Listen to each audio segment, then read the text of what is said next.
Čiže firewall, čiže firewall Linuxe, čiže firewall, čo je to firewall?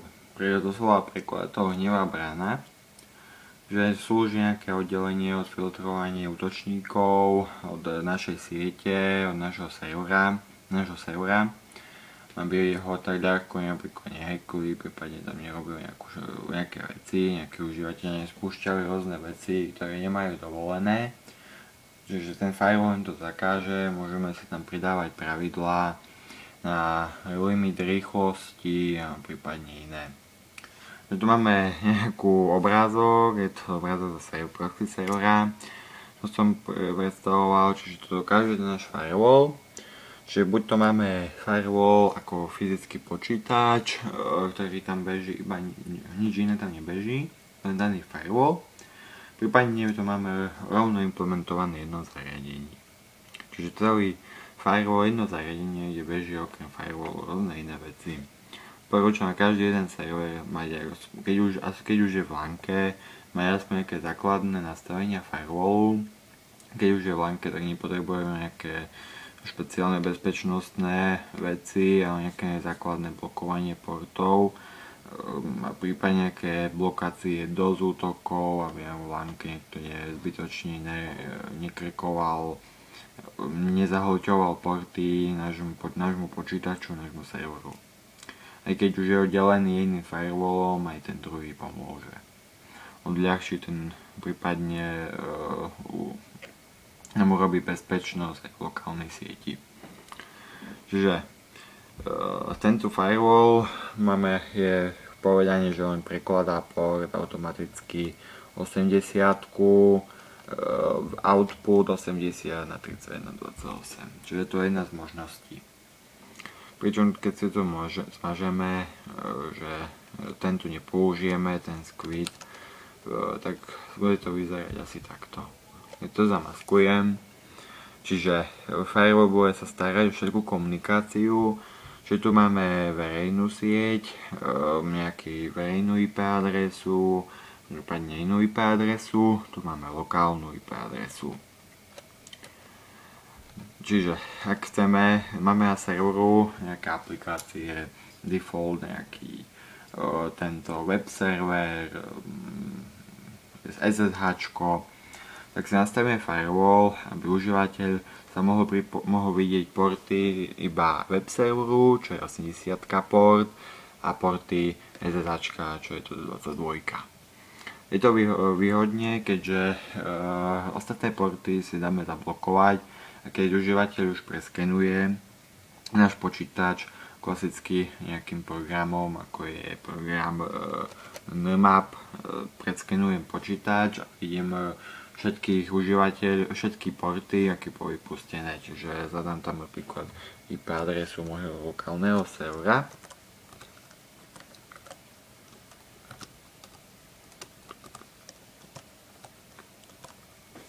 Čiže to je lokálna, ale mi to ukáže všetky porty, ktoré mám otvorené. Keďže všetky aplikácie, ktoré som nainštaloval, sa automaticky väčšina sa spustí a načúva už na nejakých portoch. A keď nemáme firewall, čiže ja v lokálnej sieti ho neblokujem pre seba.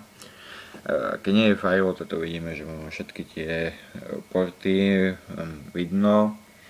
A niektoré, keď ich nechcem, napríklad rôzne porty z tých tu už nechcem, aby bolo ich vidno z vonkajšej siete, tak ich väčšinou blokujem firewallom, že povoľujem iba tie, ktoré využívam. Čiže firewall môžeme koncipovať dvoma takými spôsobmi. Bude klasický, všetko je zakázané a píšeme si len výnimky. Čiže je to najjednoduchší spôsob, keďže default je všetko zakázané. My sa píšeme áno, chcem tam mať sprístupný zvonku web server, chcem tam mať SSH server, prípadne iné veci. Už zložitejší je, všetko je povolené, píšem len čo je zakázané. Už je to, firewall je už potom rozsiahlejší, robí to už nejaké spomalenia, keďže si vezmeme, že firewall, čo má niekoľko tisíc riadkov, tak už spomaľuje, keďže každý jeden paket sa skenuje to trvá nejaký čas, preto využívam tú politiku všetko zakázané, povoľujem čo len chcem. Čiže pakety sa, keď sa kážem, sa automaticky zahodia. Môžem ich zahodiť spôsobom, že ich zahodím, bez toho, aby som druhej strane dal vedomo, že áno, paket som zahodil, je to blokované. Alebo tá druhá varianta, že paket zahodím, ale odošlem, že som paket zahodil. Bezpečnejšie je to, že keď ten paket zahodím, útočník nevie, či som ho zahodil, alebo sa spracoval. On si myslí, že ten paket tam prešiel, ale nemá nejakú spätnú odpoveď. Čiže služba mu neodpovedá, paket sa zahodil, ale nedošla mu odpoveď, že áno, paket bol zahodený, čiže čaká na TTL-ko, pokiaľ mu dojdú časové doby na odpoveď, potom mu to vypne. Čiže takto si môžeme poblokovať, odporúčam tam ešte si môžeme aktivovať rôzne ochrany, napríklad nalámanie hesiel, rýchlosť pripojenia. Sice nalámanie hesiel sú dobré iné aplikácie, ktoré sú už na to len predurčené. Dobre, tam napríklad sa dajú použiť napríklad ochrany proti DOS útokom, proti rôznym, ako útočí sa bude snažiť postriť nejaké podvrhnuté pakety, ktoré majú nejakú špeciálnu upravenú hlavičku, že sa správajú ako keby z lokálnej siete, tak ich môžeme zahodiť, prípadne fragmentované pakety, všetko záleží od nastavenia. Čiže ten firewall si môžeme nastavovať dvomi spôsobmi. Buď používame ten default od Linuxu, že ich zadávame do etc, už nepamätám ako to je, firewall, čo má IP tables. Prípadne si vytvoríme vlastný skript, čo je jednoduchšie, keďže si tam prehľadnejšie, aspoň pre mňa, nemusím nejak viem presne čo to robí. Je to jednoduchšie. Čiže samozrejme Linux má veľa firewallov, napríklad taký Ubuntu má takú zvláštnu takú UFV. Sice som neprišiel na to, ako to presne funguje, reálne som to nerozchodil. Používam IP tables, čo je, pekne sa tam dá všetky rôzne pravidlá, či už smerovať porty na iné porty, forward, NAT, path, rôzne iné veci. Ďalšie firewall ako Shareval, tiež je dobrý firewall. Existuje veľa verzií, takže máme na výber viac. Ja sa budem venovať hlavne firewallu IP tables. Čiže robil som tam vlastný skript. Skript bol default stiahnutý z DigiVix, kde som potom všetky skutku pravidla premazal. Nejaké tie cykly, čo tam mali, som využil, nejaké tie predlohy, inak všetko som zmazal a robil som ho na novo. Keďže na firewall, čo je na DigiVix, je určený do počítačov tej Squeezy, prípadne do Lenny verzií, aj do tých starších verzií IP tables a už na Squeezy, keď máme novší IP tables, to házalo nejaké chyby a opravovať to je ešte horšie, tak som to radšej napísal na novo. Čiže daný firewall už funguje na všetkých verziách, mal by fungovať, neviem ako to je teraz, so SIDom, najnovším firewallom, ale na SIDe mám jeden SID server, ale tento už nebol aktualizovaný pol roka, tam to ide vynikajúco. Že na Vizi aj na Jessie zatiaľ to funguje normálne. Čiže firewall mám umiestnený v zložke etc init.d, kde mám vytvorený normálne spúšťací súbor firewall.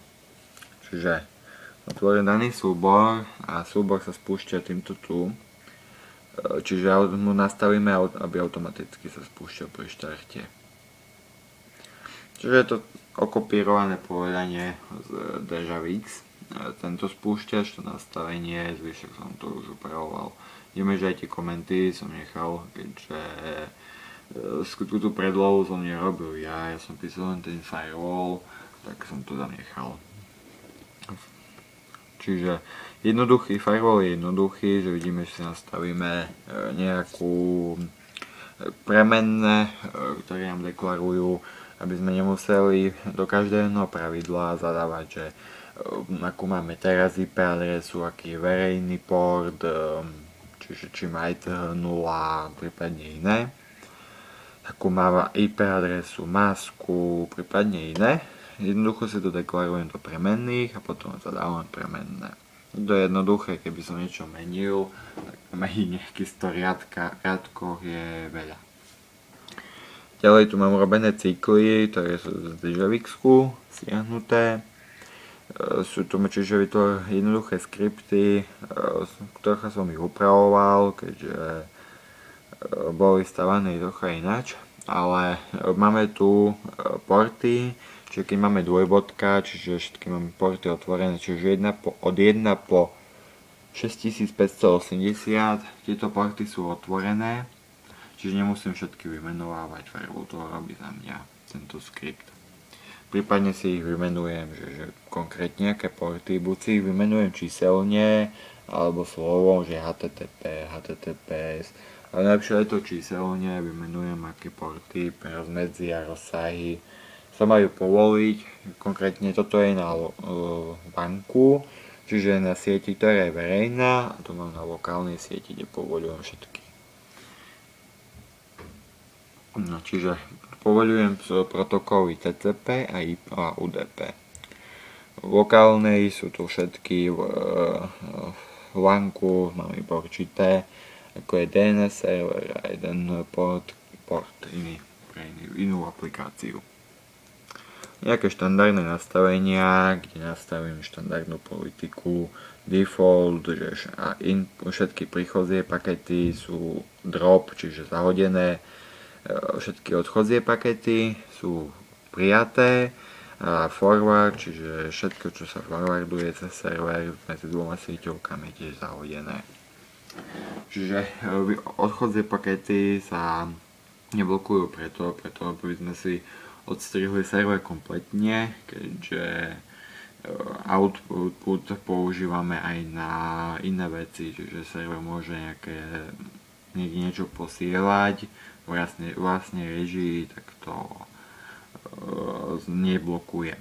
Samozrejme si môžeme napísať aj inú verziu, kde najprv by sme spustili skript firewallu, ktorý by napríklad nastavil politiky, všetko je drop a po určitom čase, keby sa server naštartoval, všetky služby sa naštartovali, čiže keď štartujú tie služby sú ešte zraniteľné, najmä tomu, že server vypínal 5 minút, tak si nastavíme, že áno, po 5 minútach zapne sa časomier, nejakých 5 minút a po 5 minútach sa aktivuje firewall, ktorý to už nastaví normálne, že nie je všetko drop.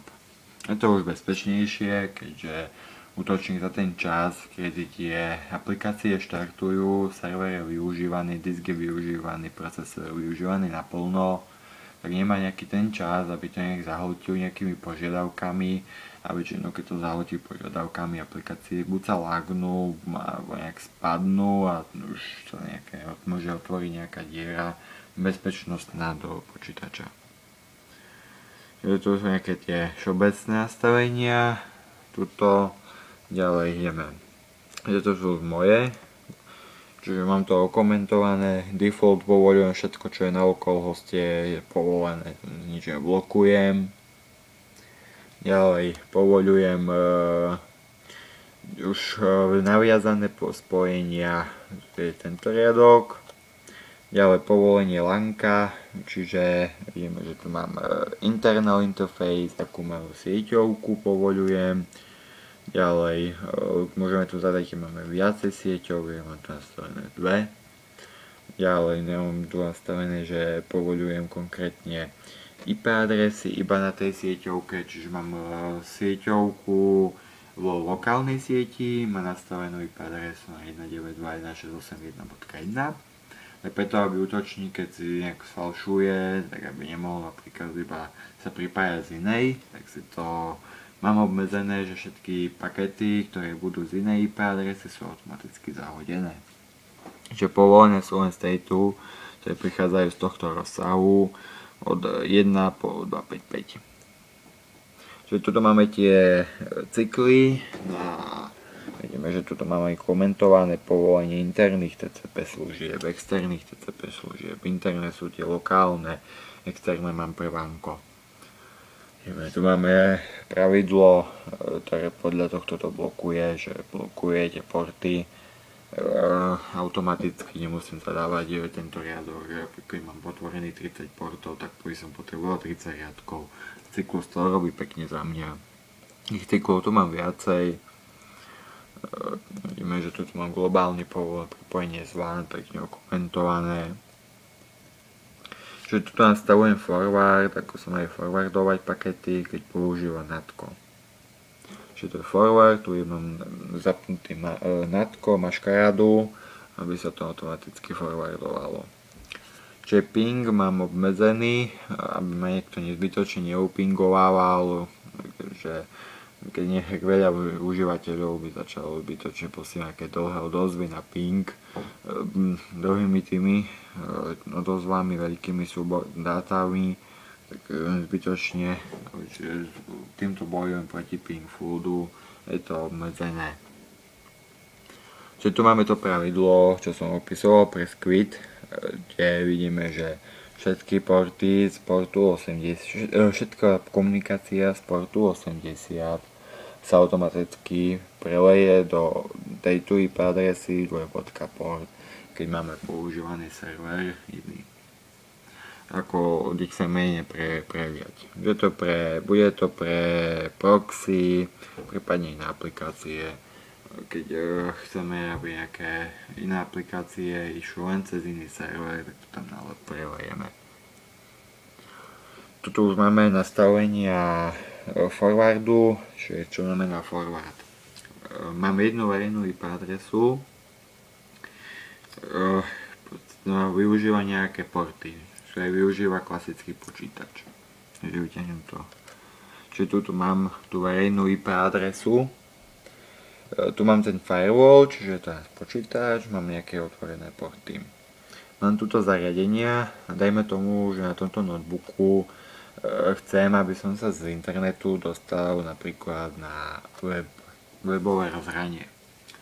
Tak mám v skutku dva spôsoby. Buď si nastavím web server na tomto tu firewallu, aby automaticky prekladal do webko pomocou domény na môj notebook. Čo už je nepraktické, keď napríklad na danom počítači, v ktorom beží hlavný firewall, nemáme tento web server.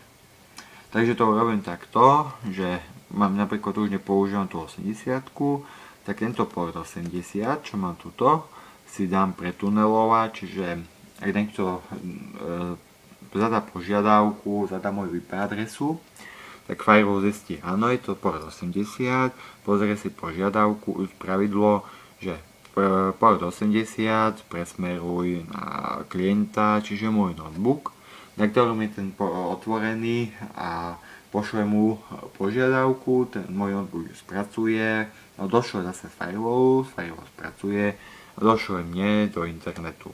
Čiže ja už budem vidieť normálne web server, čiže nejakú webovú stránku, ktorá mi beží na danom klientu, notebooku, tak ako keby mala normálne verejnú IP adresu.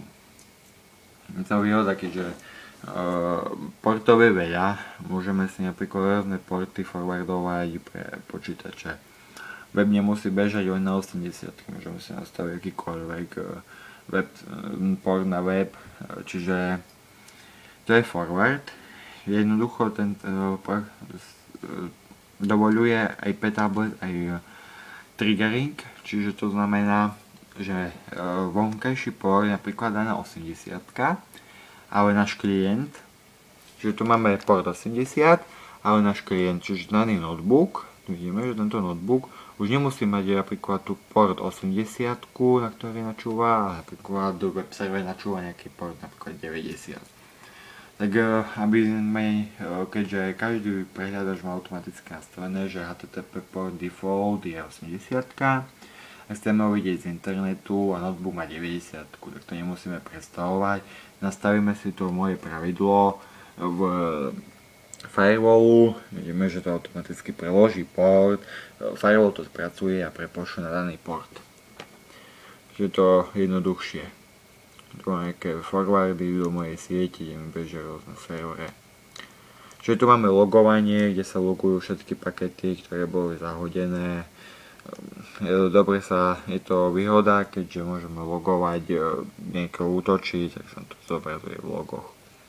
Tu máme blokovanie tých nejakých SIM-flood útokov. Je to len jednoduché blokovanie, to obmedzenie skôr ako blokovanie. Keď už máme to obmedzené, keď má akú malú hodnotu a keď niekomu to prebehne pomaly, tak ho to odradí. Že áno, už to má niekto zabezpečené, tak tá už nepokračuje v útoku. Ale už tu máme rôzne obmedzenia, že zahadzuje rôzne pakety, ktoré nie sú povolené, že ešte to SYN, tu máme rôzne pakety, fragmentované, upravované pakety a takéto zahadzuje. A to už je koniec.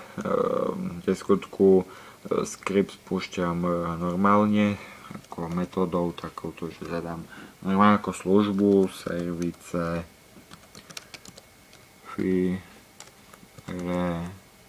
val, stop, prípadne vedeme, teraz sa to vyplo, všetko je na default, všetko je povolené, alebo start. Čiže teraz sa zaplo, vidíme, tak toto pekne vyroluje, že na koľko portov sa nám aktivoval, povolilo,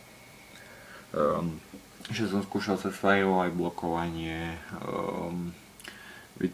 sa dajú pekne vytvárať triedy, čiže koľko užívateľ môže mať rýchlosť. Robí sa to týmto spôsobom, že komunikácia TCP funguje takým spôsobom, že užívateľ pošle požiadavku serveru, čiže užívateľ pošle požiadavku serveru. Server ju spracuje a odošle odpoveď, že áno, požiadavka bola spracovaná a odošle mu aj dáta. Keď chceme obmedziť rýchlosť, tak to urobíme takto, že firewall bude zahadzovať pakety do tier, pokiaľ server nebude mu posielať to pomalšie. To je taká výhoda tohto protokolu, že keď nedojdú pakety, že klient pošle požiadavku serveru v internete a zrazu sa stane, že paket nedôjde, tak server mu to za určitý čas pošle ten paket ešte raz a už mu nepošle to istou rýchlosťou, ako mu to poslal, a pošle mu to pomalšie. Čiže týmto spôsobom zahadzovaním paketov donútime daný server, aby mu to poslal pomalšie a tým pádom obmedzíme danému klientu rýchlosť. Čiže klienti máme klientov, môžu mať len rýchlosť 200 kg, pritom mohú nepustiť viac ako 200 kg, čiže môže robiť čo chce, nepustí. Nemusíme to blokovať s Quidom, ako som to mal blokované ja, kde keď použil iný protokol ako HTTP, tak ho to pustilo. Takže to už obmedzuje, už mu to je jedno, už to nestará sa nejaké protokoly. Všetko, čo ide cez server, mu to obmedzí. Čiže takto zapína sa a vypína. Čiže je to jednoduchšie, rýchlejšie, tento sa spúšťa pri štarte firewall, takže podľa mňa je to výhodnejšie využiť vlastný skript, keďže vieme, čo tam je napísané presne.